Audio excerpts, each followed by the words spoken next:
Hello from Slide Nerd and hello from Weaves. What's up, folks? In this vid, I'm going to talk about how to save your activity state. So there are two methods: on save instance state and on restore instance state, in addition to the other lifecycle methods that you guys have already seen. Now, if you guys haven't seen the video on the activity lifecycle, you guys should go ahead and check it out on my playlist, because this video is one step above what we have already discussed.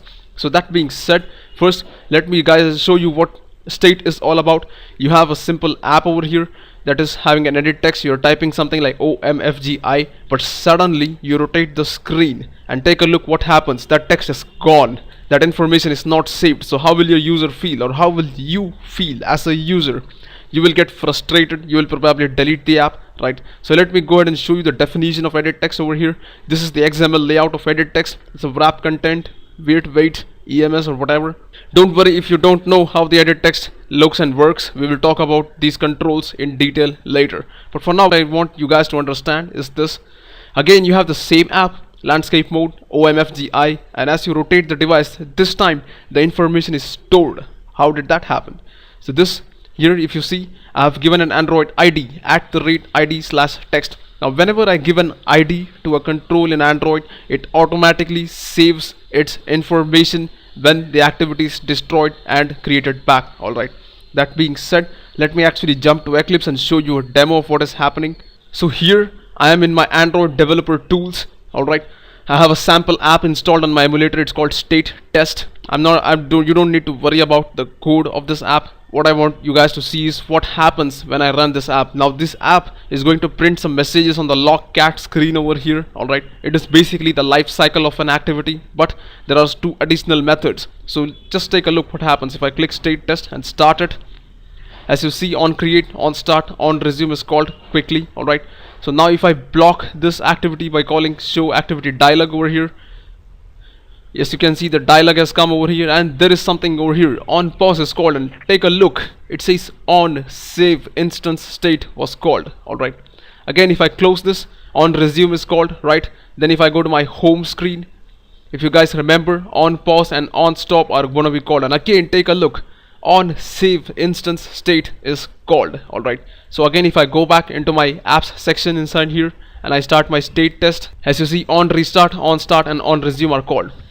So what I want you guys to understand is this: whenever your activity is paused, Android calls a method called onSaveInstanceState. Now this method can be used by you to save some information. Alright, now there are two types of information: one that can be stored to a database, two that you need temporarily while your app is running.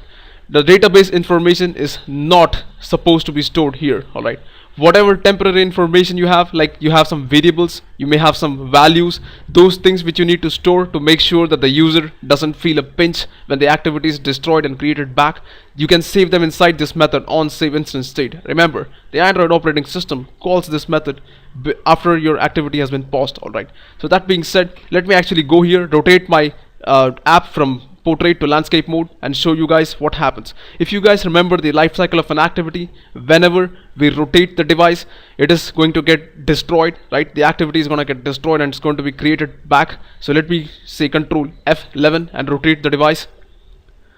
So here, if you notice, the first thing on pause is called, this information is saved. But take a look here, the activity is destroyed at destroying your activity, and then again on create, on start, and take a look, on restore instance state was called.